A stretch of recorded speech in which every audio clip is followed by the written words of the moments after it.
Okay. Thank you. Welcome, everyone. This is our first live You Can Ask That panel. This will be continuing on our website every month.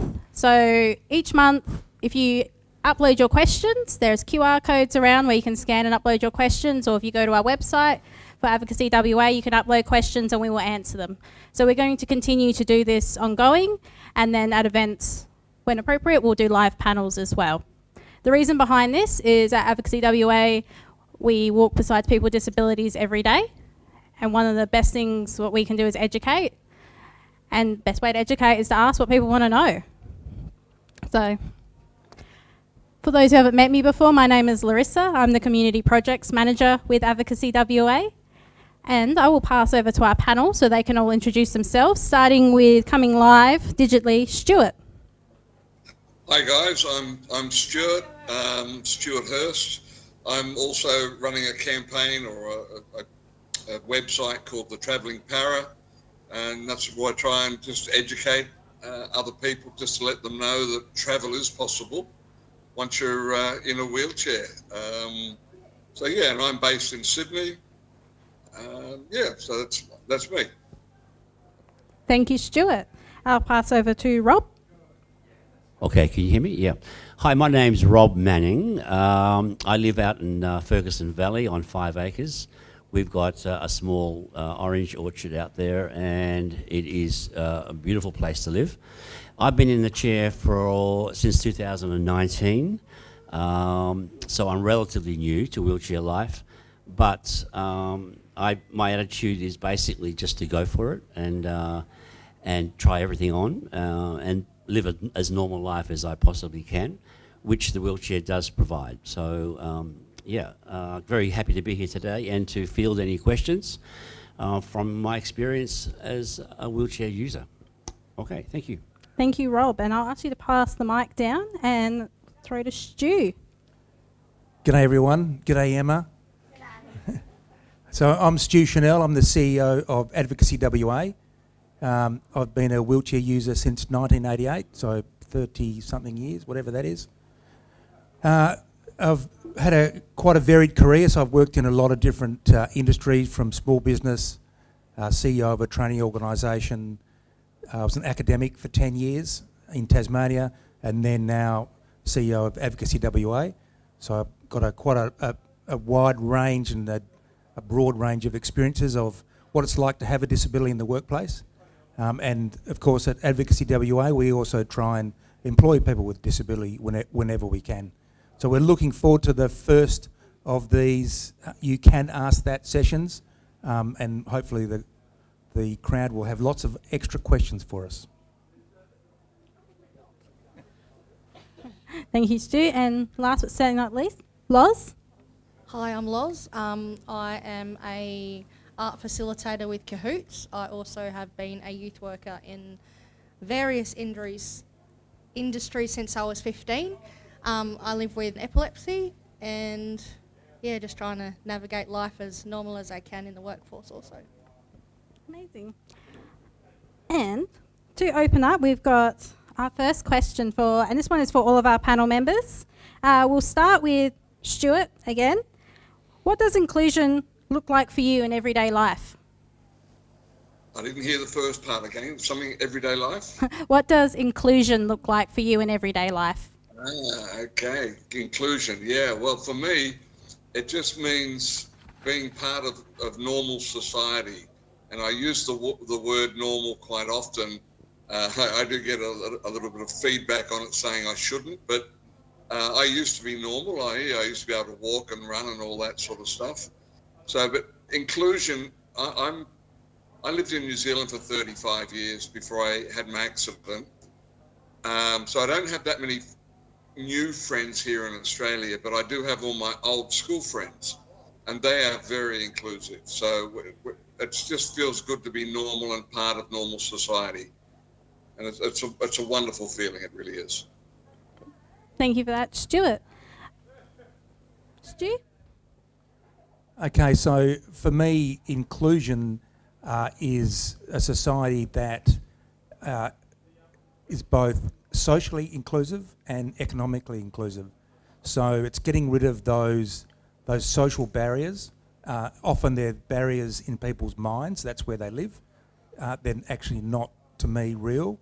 So for me, inclusion is all about being able to participate socially and being able to participate economically in Australian life. Thank you. Do you want to pass it, Loz? That is also a valid answer to that question. Back again? Yep. If anyone didn't hear, Loz said she agrees with Stu. Absolutely. Rob? Yeah, I just want to pick up on a couple of words that have been we've heard already about inclusion, and that's feeling. It's an interesting point because inclusion for me is a feeling, is a sense I have within myself that I can jump in the car with my hand controls, get into Bunbury, go to a shop or go to a restaurant or have a meeting or whatever, with the knowledge that I can do that with convenience, with safety, with dignity, that and all those things are happening in that little excursion into Bunbury. So for me, it's a sense that, okay, I've got to go and do this somewhere in town, or I've got to go here for a meeting. I can do that. I can do that safely and successfully without any drama. And for someone in a chair who's got a few difficulties to deal with, that's a wonderful sense of safety and dignity that we can go about our daily life, with that in the back of our minds. So for me, it's a feeling that I've got. Inclusion. It is not exclusion. It's different to the negative. It's not exclusion. It is inclusion. We are included. We are part of normal society, as Stu has suggested, and Stuart as well. Yeah. So that's a really good thing to have in the back of your mind, guys. That's how I feel. Thank you. Okay. We'll go to one of our first questions that have been submitted. Thank you again, everyone who submitted your questions. Loz, how do hidden or fluctuating conditions influence the way you move through work, creativity and community spaces?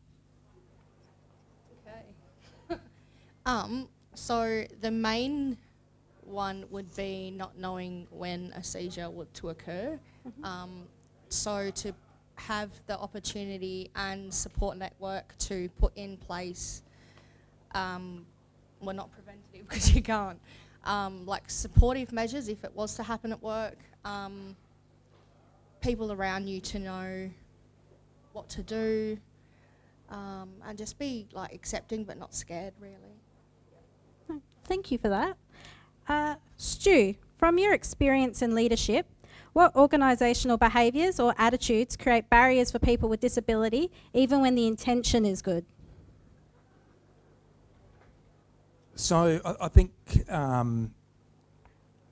barriers often come through language and communication. With people who I would say are disability unaware, so they don't understand disability and they haven't bothered to find out about the inclusive language that they should be using. I think they're huge barriers. And I also think probably, and I looked at the questions earlier, or some of the questions, and one of the things that always strikes me is aversive ableism. So when we see ableism in our communities, this often we see this in big workplaces and in government, and I say it's aversive ableism because it's when people use logic to say that's why they discriminate. So they'll say, we'd love to be able to employ this person with a disability, but because of these reasons we can't do it. So to me that's a huge thing, and unfortunately we still see that all the time where those reasonable adjustments aren't made. And so yeah, for me I think aversive ableism is a big one. Thank you. And I'll throw to Stuart. Stuart, what is one misconception about accessibility that you wish more people understood, especially when it comes to travel or public places? It's an interesting question. It's just, to be included and to be able to do things, any sort of travel, be it, ramps to get onto trains or flat train where you can roll straight on, like in Sydney, the new metro, you can roll on, roll off. Buses which have the ramps that come out and you can get on. It's just makes you feel safe and included. So like I go to a physio appointment every morning where I catch a bus. Sorry, every Monday morning. The driver pulls out a ramp. I can roll up onto the bus and away I go. And it's just knowing that I can do all that, and it makes me feel safe. And I think I'm just included, and it's a really good feeling. And it's something that, having had, like, I used to be able to walk, but having had the accident, and I haven't really lost that much really, because I can still do things that normal people can do. I have my own car. I drive anywhere I need to go, but it's just it's a normal life again to be in a wheelchair. It's not, I often say to friends, it's being in a wheelchair, from 2018 onwards is doable. Where, I think, look back at 2000 even, it would have been much harder. And I really take my hat off to anyone who's been in a chair for that sort of, since those days, that they've had to put up with a lot of rubbish that we don't have to today. Technology's moved on, so it's just such a lovely thing to be able to be comfortable and happy in my wheelchair. Thank you for that. And I'm going to segue straight from that because I saw a very impressive piece of technology today that Rob showed me. As someone, so my mum is also a wheelchair user, and I was talking about how handy this piece of technology would have been for her, especially with travel. And I will throw to Rob to show everyone what it is, especially when we're talking about travel and, confidence when travelling. Yeah, absolutely. This little device will blow you away. It has changed my life, and it has opened up so many doors to travel, to just being out there in society and doing what I want to do. It's a smart drive. It's called a smart drive. There is another version called I can't. Klaxon? No, it's like a smart drive. Anyways, have a look. This is it. Oh, okay. So it clips onto the back of the wheelchair. It just sits on there, right? And you just hook it on by your right hand.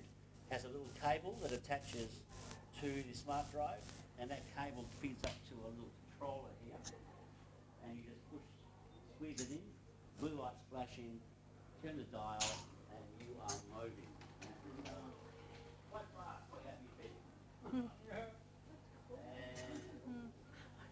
it's got this beautiful control on it. It's quite easy to stop. And I just had this in Sydney for 5 days. And those people who know Sydney, it's quite hilly from.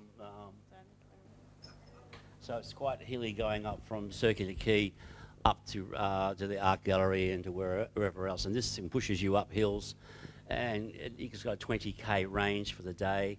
It's a lithium battery rechargeable. It weighs 6 kilograms. You can take it in the overhead locker on a plane. Jetstar are quite happy to have it in the overhead. It just clicks on, and you can do it yourself. Yeah, if you haven't known about them, they're about 12,000, I think. They're not cheap, but they last for a long time, and they just open up possibilities, guys. And that's what we're looking for in wheelchair life, opening up that inclusion. I think so, yeah, and a lot less bulky. You don't have to have that big. Yeah, it's a lot less bulky, and it's very convenient. There's two types. This one, and I think it's called a Zoop, something like that. I can't quite remember the name. This is the better one, apparently. Lots of complaints with the other one, but yeah. Okay. My niece has the same one, and I can also agree that You can open the door for her. Yeah, Yeah. you can push without having to. You can move without having to push. Up. It saves your elbows and shoulders, which these are our legs, really. Yeah. And we've got to preserve them and much. Yeah, no, absolutely. And which leads on to the question I have for you as well. What everyday physical barriers do you notice most when moving through regional towns, and what simple changes make the biggest impact? Right. Let me start on regional towns. Look, it's a really mixed bag out there, guys. It's a really mixed bag. You can pop into some places, some towns in the remote wheat belt, and you've got a switched-on CEO, you've got a switched-on, council, and they've embraced the idea of accessibility. They've got some funding from somewhere. They've got ramps up to accessible toilets, and their visitor centre has access. And they've got accommodation that has access as well. So it's a really mixed bag. Some have got onto it, and others are in the dark ages. And that's basically how it is. I speak to the visitor centres when I go there, and I sort of try and promote and advocate for access.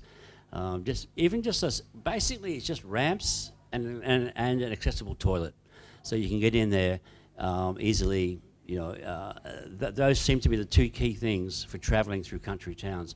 You're always going to get pubs with the 8-inch step, the old-fashioned historical pubs.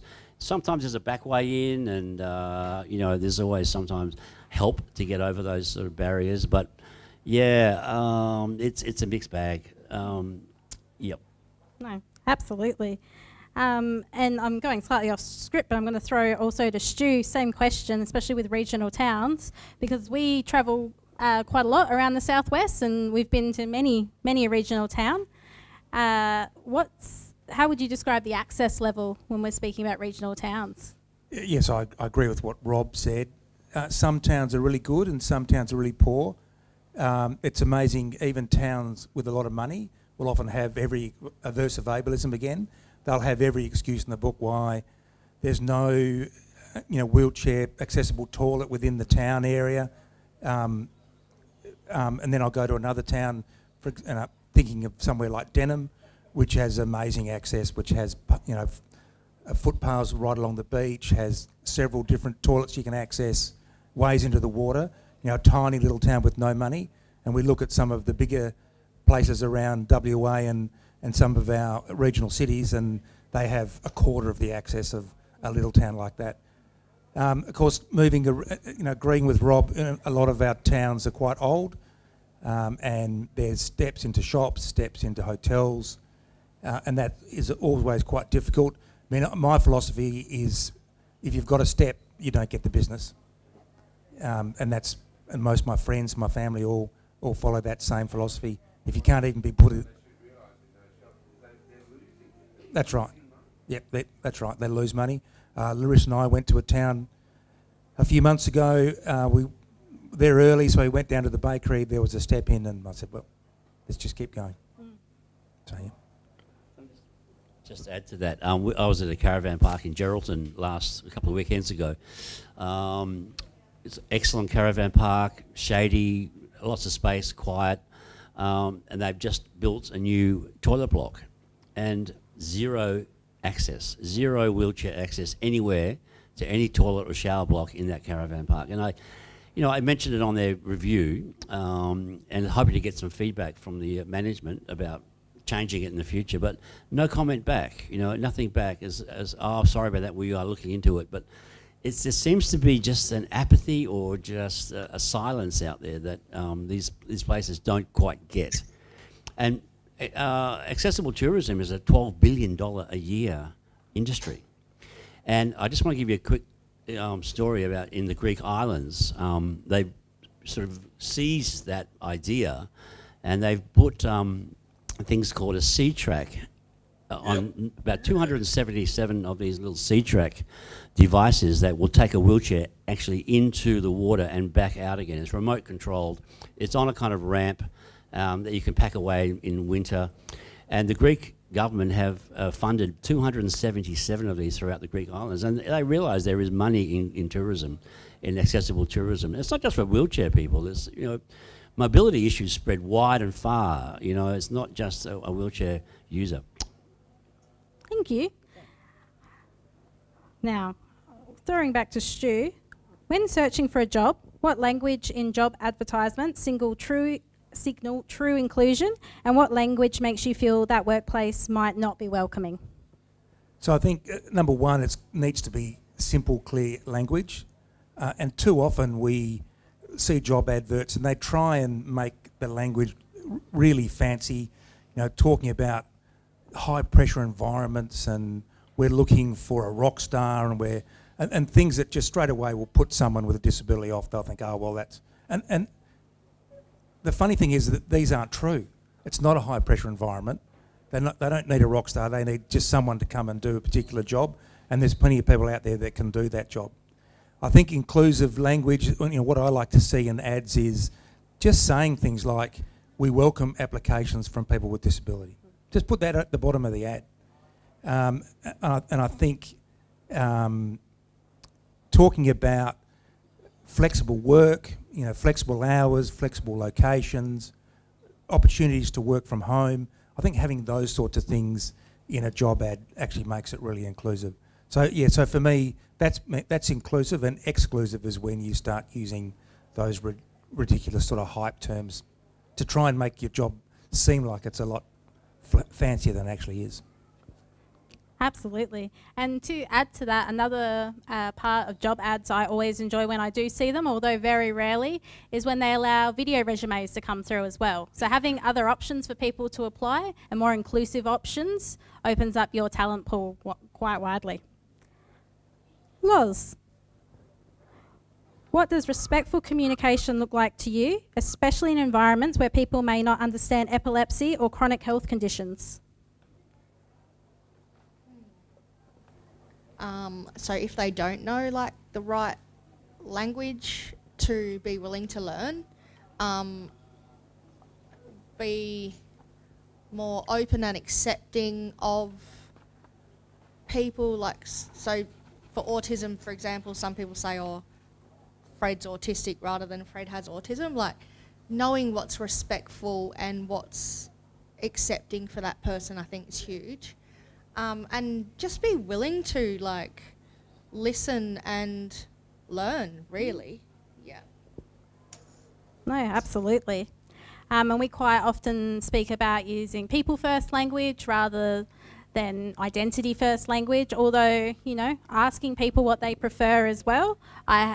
Advocacy WA, we always teach people first, person living with disability, but I have people who are in my social circle who do not wish to be called a person with autism. They want to say that they're an autistic person, and that's their preference. So understanding, to ask people what they would be preferred. And most of the time I just call them by their name, and that doesn't come up. Yeah, much easier. Stuart, can you share an example of a moment during your travels when access was done exceptionally well and how that has shaped your experiences? Yeah, I find that places, like I was recently in Las Vegas, Las Vegas, and they have a lot of lifts so that you can cross over from one side of the strip to the other. You can roll down the street, no problem at all, just go up over a lift and you get down the other side. Not only were there the public lifts, there were also a lot of the shops inside had lifts, so that if you wanted to go up, through one level to come out down the other side, you could do that. So that was just really good. But I think one of the biggest things for me is one of my brothers have said to me about, you don't know what you don't know, and that's a big thing. So that's why I think we as I'm a paraplegic, but we with a disability, we need to be very mindful of a lot of people don't know what they don't know. So we've got to be a little bit more patient in our thinking when we, as I said, if you don't know what you don't know, it's just that simple. But I find that the airlines, they're really starting to look at disability travel for wheelchairs. And when Loz talks about the epilepsy and the autism and things like that, that's pretty much a non-visible one, but a wheelchair is obviously extremely visible. And I think that's why the airlines are starting to take it more on board, because they can be seen to be looking out for disability. Whereas someone who comes on with autism or some sort of, Tourette's or epilepsy or whatever, it's a non-visible disability, and so the airlines aren't really highlighting that one at the moment, whereas they're starting to take note of wheelchairs, because not only does that help us as wheelchair users, but it also puts the company in a better light, because other people who don't have a disability can see that the airline are looking out for disability. So that's why it's a good. I think it's a good thing, and the airlines are really starting to take it on board. So, and I found with the travel I'm doing, it just makes life so much more pleasant to be able to carry on as if I hadn't had an accident.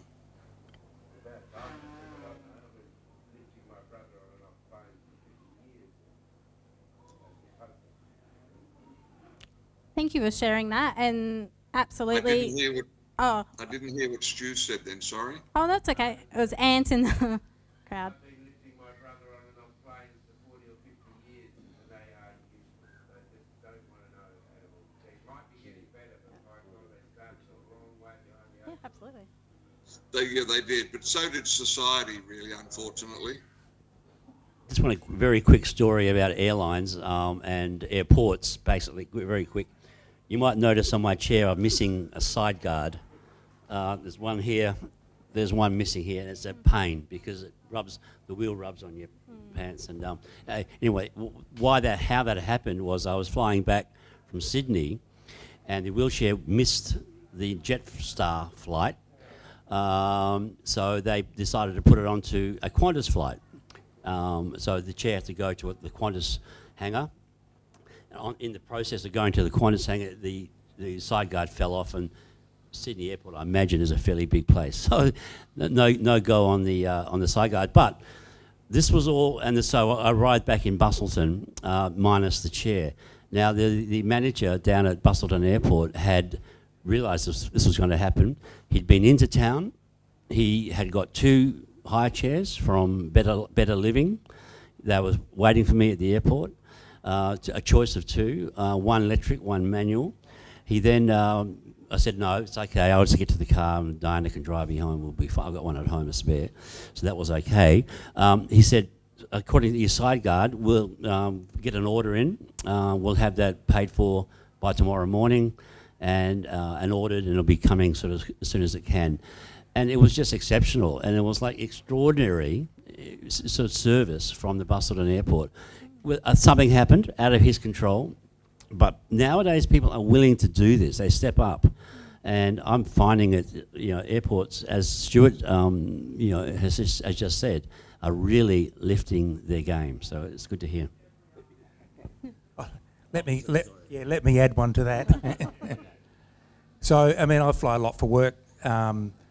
Different jobs I've had to fly to the Middle East often, than China and Europe. So I had one situation flying with Qantas where the wheelchair went to a different country. So I landed in France at Charles de Gaulle, minus the wheelchair. They gave me one of the Qantas old chairs to use, and they said they should be able to find my wheelchair and they'll have it back in 2 days.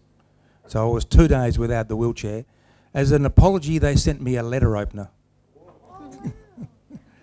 Yes, a letter and a letter opener. That was Qantas. That was a couple of years ago. I've been left on many planes in my flights where they've said someone will come in with the hoist and get you off, and half an hour later I'm there by myself sitting on the chair. All the staff have gone. There's no one around. I can see out the window my wheelchair sitting at the bottom of the steps. So I end up just getting on the floor and drag myself down the stairs. So there are good stories, but there are also bad stories, and I think probably for anyone, when you travel a lot, there's always going to be the odd bad one. Have you found any commonality in which businesses and places are better? For me, I think all of a sudden I'm like, this is just exceptional, and I find persons who've got a disabled farm. Yeah. It always seems to be that they've got personal. Yeah, it's interesting. I found certain businesses are great. So if I fly with Emirates or Qatar, I find that the service is exceptional. There's people waiting to help wherever you land. to get on and off planes. So I found them to be fantastic. And then you get the odd person at other places. I found, unfortunately, particularly with Qantas and Jetstar, the service to be particularly bad. I mean, I was told flying back from Melbourne on a business trip on Jetstar that I wasn't allowed on the plane because the flight was too long. And I said, this was only last year. And I said, well, I don't quite understand what that has to do with it. I know it's over 4 hours because there's a headwind. So there's no aisle chair on the plane. So you can't use the toilet, so you can't come on the plane. I said, but I've got to get to work. The flight only goes several times a week from Busselton. Well, we'll have to get special permission from the pilot. And they made a big hoo-ha about the whole thing. That was last year. And in the end, they let me on the plane. But it was, yeah, they let me on the plane. And they say to you, if there's anything goes wrong, you'll be the last stop. Yeah. I used to have my 3 boys that were all feeling bigger. I said, yeah, sure, mate. Just watch us. Well, thank you for sharing that. And as I say, there are good stories, but there are also sometimes not so great stories. I think so. Yeah, I'm finding more airports now are also, you can see the hidden disability sunflower logo around, and they are more aware and trained in saying that. Not every team member, but it's good to see that, you know, we are getting somewhere with access and inclusion, especially when it comes to hidden disabilities. Because as you put, wheelchair is quite obvious, but especially for other people with living with other disabilities, having just to be able to show the sunflower lanyard or have that and not people know straight away that they need support without having to verbally say it is very important. And I think also just a shout out to Busselton Airport. They're making a huge effort. I mean, they've called us in a couple of times to go through. Emma came with us one trip, you know, to do a bit of an audit, and they really want to improve, and they really want to be an fully accessible airport for everyone, and that's great to see. So there are places that are really making a huge attempt. Yeah.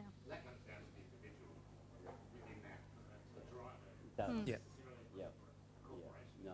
No, and it's owned by the Shire, so it's driven by so the Shire want it to be a fully accessible for everyone airport. Thank you. Loz,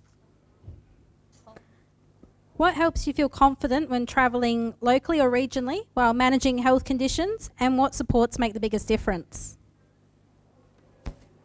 Education, obviously. So whether you know someone has a disability or not, just don't assume, but just know what to do in any instance.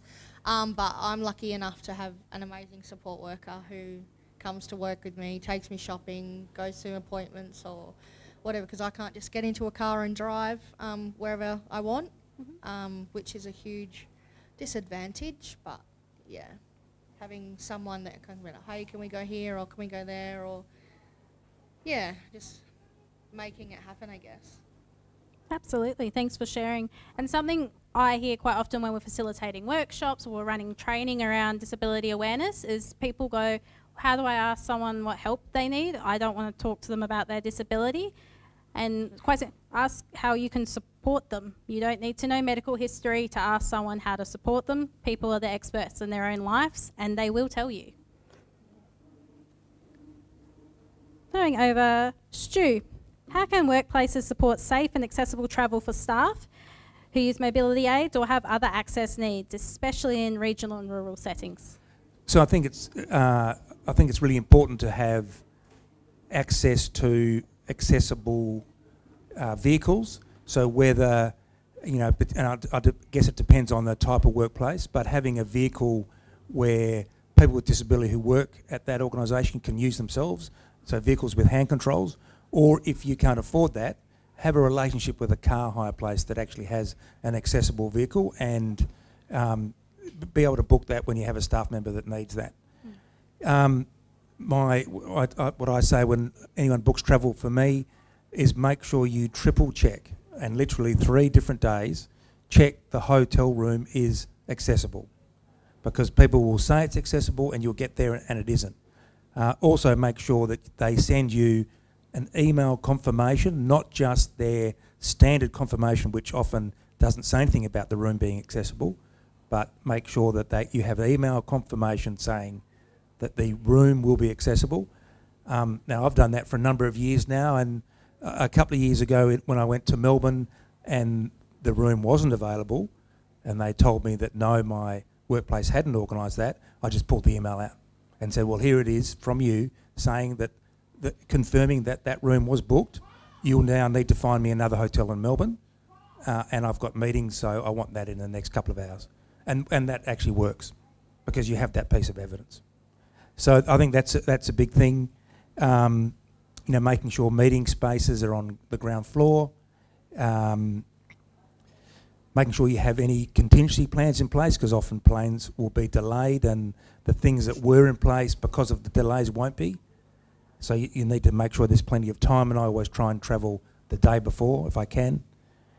I think it's important to have a clear travel access policy in the workplace that everyone can follow, everyone understands.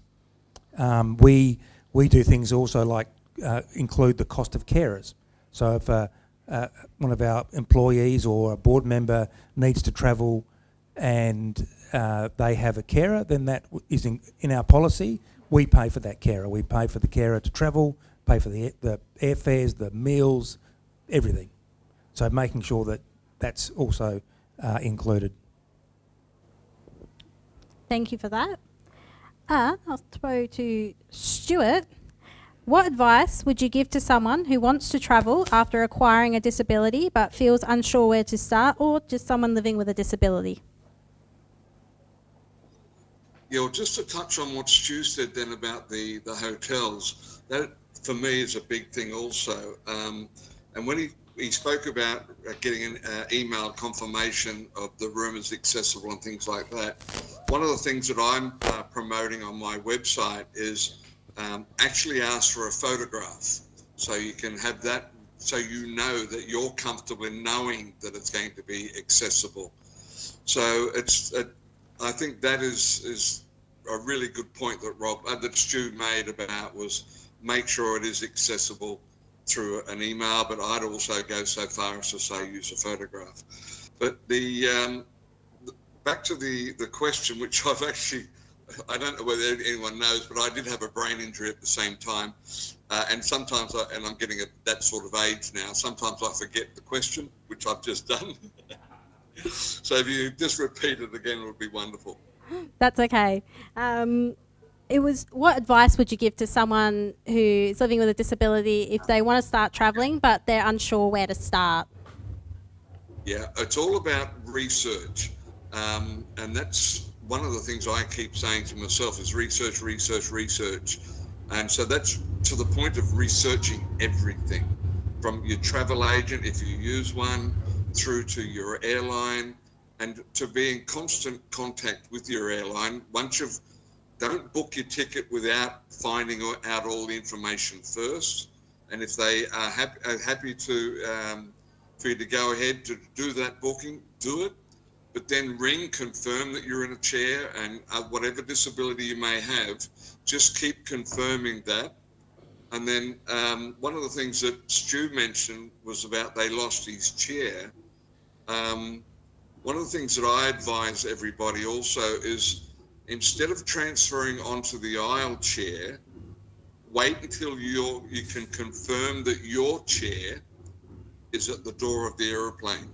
Do not move off the aircraft seat into an aisle chair until you know that your chair is at the door, because that way you fall into the line of being under the control or the responsibility of the captain.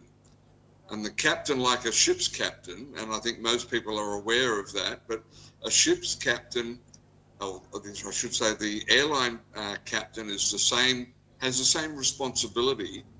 And because aircraft being delayed costs airlines money, if you can't get your chair up into where it should be through their systems, if you remain on the aircraft, you're under the responsibility of the captain, and the captain carries a load more weight than you do as a nobody.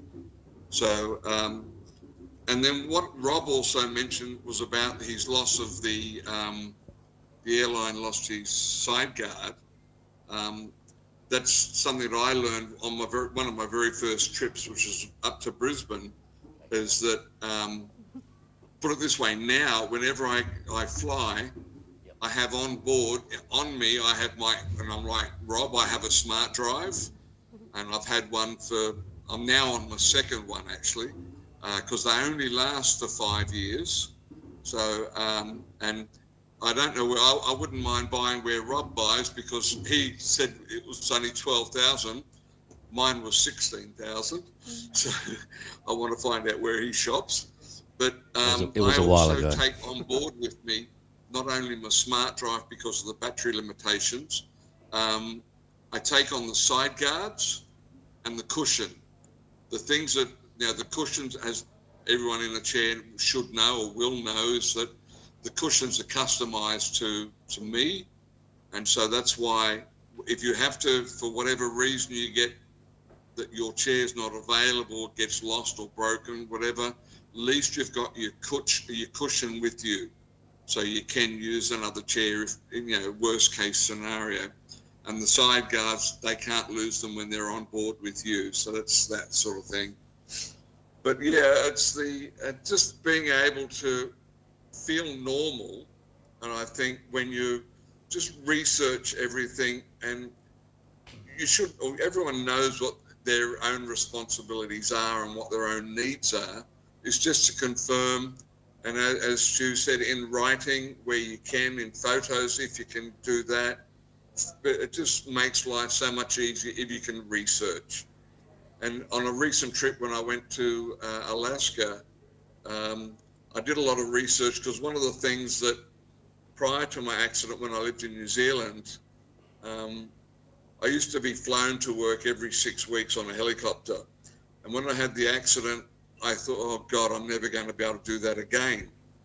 But when I went to Alaska, I did some research, and I found a company that would put me onto the helicopter in my chair, or not in my chair. I transferred onto another chair, which was then hydraulically moved up into the aircraft. And then I just transferred onto the helicopter seat.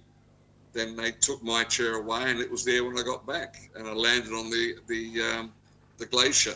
So just research. That's the main thing you can do, is just research everything. Research. Just to follow up there, Stuart, I've just recently heard of a little a device that you can put onto your chair. It's called a tracker, and you can have the app on your phone, and you can see where your chair is at 100% of the time. So if you're in an airport situation, you have a little button on your chair, and you read off the app, and you know where your chair is in the airport. You know that it's actually in the cargo hold. You know it's been put on. And if it hasn't, if it's somewhere else, then you can alert staff and maybe rectify that. So that might not be a bad idea. Yeah, I know. That's the last thing you want to see. But yeah, there is that technology out there to track chairs. Has he got one there? I don't know whether you can see that, Rob, but that's the app I use. I use a Samsung. It's like Apple were the first, I think, with what they call an AirTag. I've got a Samsung because I'm dead against Apple, but I have one of those on my chair at all times. Right idea. Yeah, I'm getting one for Ireland. Thank you all for sharing. I've got 2 more questions, and they are for all of the panel. So we'll start with Loz, but this question is for everyone. What is one thing you wish more people understood about disability or access? For me, the main one would be just knowing that people with a disability can do anything that people without a disability can do. I think they're like, oh, that person has this, then they can't do that. Or, I don't get invited to parties because I don't drink, and, just we can do anything. And we can go most places if they have the right things that they need to have. Yeah. Absolutely. So true. I think but understanding that every disability is different. Even people that have the same disability or appear to have the same disability, things could be very different for them. So don't make assumptions. And I think for me, disabilities are like personalities. Everyone's personality is different. Every disability is different. Two people in a wheelchair are going to have different disabilities. So understanding and thinking about that. I think my final comment on that question, it's a great question too, is really try not to see the chair. Just don't ignore the chair and just see the person. I know it's hard. I know it's very difficult for people because you don't see many people in wheelchairs out and about in Bunbury. I rarely see anyone, and I'm very active around Bunbury. I hardly see a single other wheelchair user. But all my friends and the groups I belong to, family, I never sense that they see the chair first, or they see the disability first. They just see me and what I'm doing and how busy I am and where my life's going. And that's a hard thing to get people to grasp, but I think it gives me a sense of confidence and self-esteem when people don't go, oh, your situation, or because of your situation, we'll open this door for you, or we'll fast track something because of your situation. No, just to treat me normally as a normal person. Don't see the chair, don't see the disability, just carry on. Thank you for that, Rob. Before I pass to Stuart, which would be the same question as well, I'm just going to add to that because absolutely. And the more we include people in society and the more we make society more accessible, the more people who use wheelchairs will be able to access society. It's strange, and meeting people from different walks of life. I grew up, my mum has always used a wheelchair. I remember, and she tells me this fondly, the first day I went to school, I came home, I said, Mum, why can other mums walk? Like, I just assumed everyone's mum used a wheelchair, and that's how mums came. And things like, I used to be like, oh, yeah, but what do they do when they want to sit down? Because I just sit on you, and things like that. So it was a very normal part of me growing up. I spent a lot of time with people with different disabilities because the group's mum was part of, and the advocacy work she did with my grandmother. So it's interesting when you meet people and they're like, I've never met someone in a wheelchair. And I was like, oh, okay. That's not a normal part of my life. Stuart, same question. What is one thing you wish more people understood about disability or access?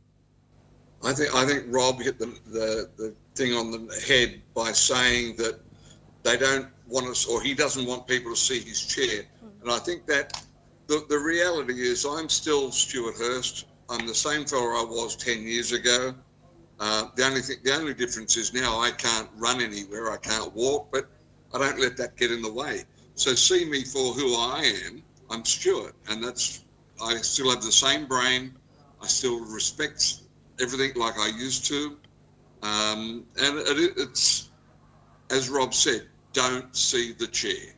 And most people I know who know me, they literally don't see my chair, but they're also very mindful that the fact that I'm in a chair.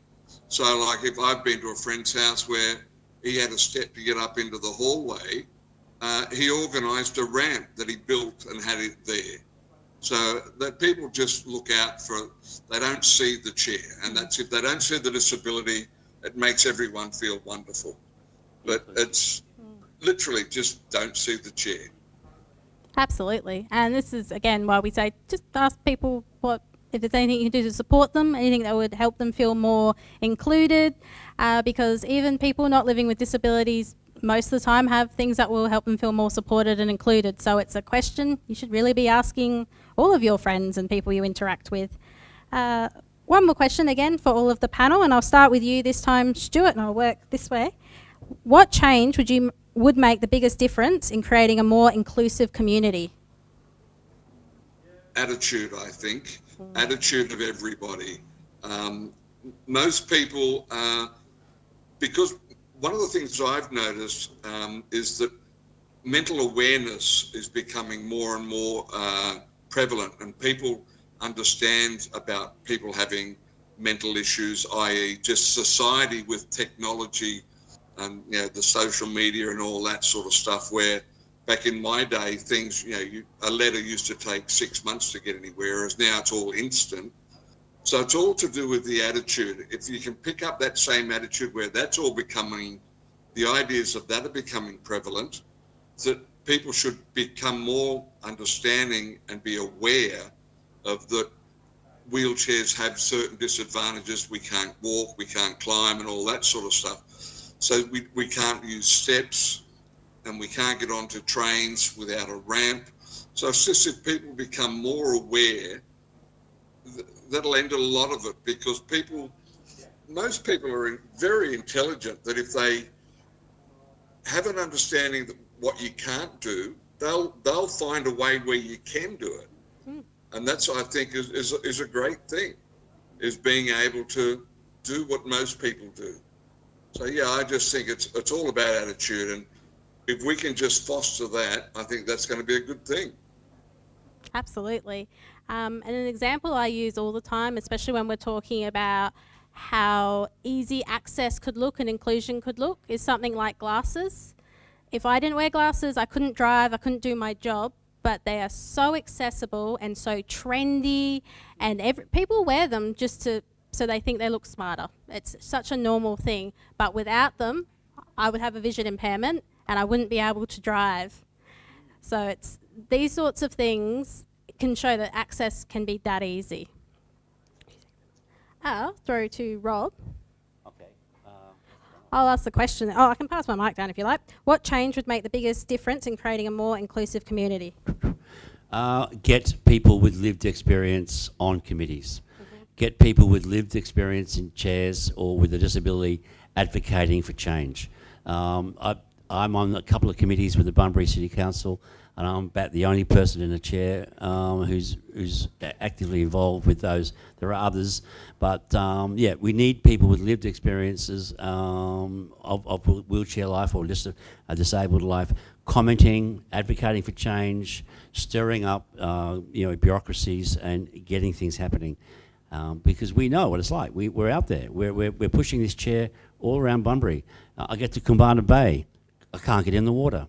There's this ridiculous ramp down to a sand pit, and then there's some matting. So that needs to change. And the only way the council knows that's bad is because I've tried it, and I'm going to advocate for change next year for that one. And but yeah, we're out there doing it on a daily basis. We are an invaluable resource. Use us. Stu, same question. Yeah, so I fully agree with what Rob said, and I'd probably add to that, I'd like to see mandatory disability awareness training in primary schools, in high schools, in universities, and I'd like to see it all levels of government. I think if we had mandatory disability awareness training, life would be so much different. And I think Emma had a question. Did you have a question?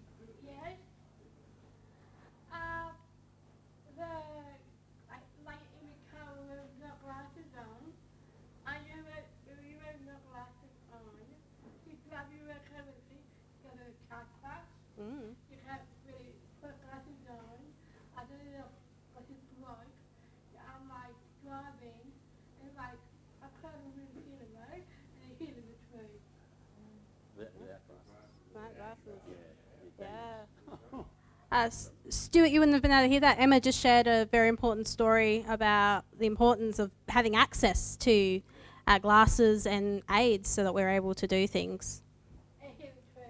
Yeah. And not hit a tree. And not hit a tree. Safe driving with our glasses on. Loz, same question. What change would make the biggest difference in creating a more inclusive community? Yeah, I think about, what everybody said so far, and just to put, people with disabilities on adverts and, what do you call it, promotional material and stuff, and having more employees that have a disability and not necessarily obvious or not, just be open to it. Yeah.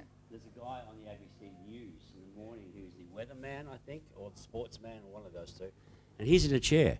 And sometimes when I watch that morning ABC morning show, it's really good to see someone, you know, in a very powerful position, very, very dominant position, very obvious position, in a chair and accepted and just carrying on. Those sort of things make a huge difference to acceptance of disability. It becomes normalised, and we want it to be normalised. We don't want it to be different or extraordinary. It's just normalised, and those sort of brilliant moves by the ABC help achieve that big time. Charles Blake is that guy's name. Yeah, I know. Sorry, what was that, Stuart? The guy Rob's talking about, his name's Charles Blake, and he does a lot. Yeah. Yeah, he's fantastic. Just, Great advocate, and yeah. as I said, mate, seeing more and more of that, you know, on national broadcasters helps break down that kind of, oh, he's in a wheelchair. You know, he's not. He's just a normal person doing his job. Absolutely. Representation matters. Seeing people who look like us in public media is important in all shapes and forms. When we're looking at it, the population of Australia, 20% of people are living with disabilities. So that's 1 in 5 people that we know in our society, and we do not see that reflected in workplaces and in community. So this is something we could absolutely change. Oh. Absolutely. Yep. I think what... Sorry, you go, Stuart. I was just saying, I think what Rob said was, I think, very valid. If we can get it into schools, primary school and high school, just the inclusion of disabilities, just educate people from day 1 or day 6, actually, when they're 6 years old. I think that would be a fantastic thing to do. Absolutely. It's a natural part of human diversity, and quite often when I'm speaking I'll use the word temporarily abled quite purposefully, because as we get older our bodies change how they work, and we will all most of the time need support needs. So thank you to our panel members. We've run out of time, but if anyone has any quick questions they would like to ask, being very respectful of our panel members and how we're wording our questions, because these will be unfiltered through me. But if anyone has a question they would like to ask, we can take a few. If not, if you'd like to speak to any of our panel members privately, they will be around for the rest of the day, except for Stuart, who is coming to us live, but he does have an Instagram you can follow. Stuart, did you want to do a plug, or do you have your brochures there so you can show people where they can find you? Yeah, the website, it's just called thetravelingpara.com, and that'll get you there, and that'll give you any information with regard to travel, primarily airline travel, but it also speaks about hotels and things like that, and photographs, and it's all about research for when you fly. And I'll just, on that note, I will just say that a lot of Qantas, Virgin, I believe Jetstar, Air New Zealand, all have people working for them in wheelchairs in customer service, which is a brilliant thing. So I think it's society's getting much better than it would have been 10 years ago in terms of having an understanding of disabilities. So I think that's a good thing. Absolutely, thank you. Does anyone have a burning question they'd like to ask our panel? Yeah. How would you go about avoiding putting people with disabilities into corporate diversity for the sake of PR or clients? That is a great question. I will just repeat that for Stuart. So how would you go about not turning people with disabilities into a PR for corporate purposes? So just true inclusion. Yeah. The tokenism or the tick boxing. So I think, I mean, that's a really difficult one, because we know that some organisations will have particular targets, and particularly if they're very big organisations or government departments, they'll have targets, and they will certainly employ some people with disability for that one reason. I think the smaller organisations, I think the not-for-profits like us, I think we all realise the massive benefits and the incredible work that people with disability actually do. You know, for example, we know that people with disability have less sick days than everyone else. they're more punctual. Oh.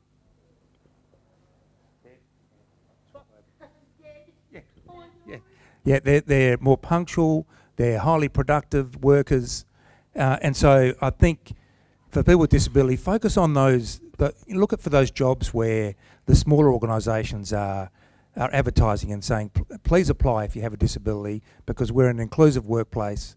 I think they're the ones you want to be targeting because they're the ones that are genuine, that are actually genuinely looking to have a diverse workforce.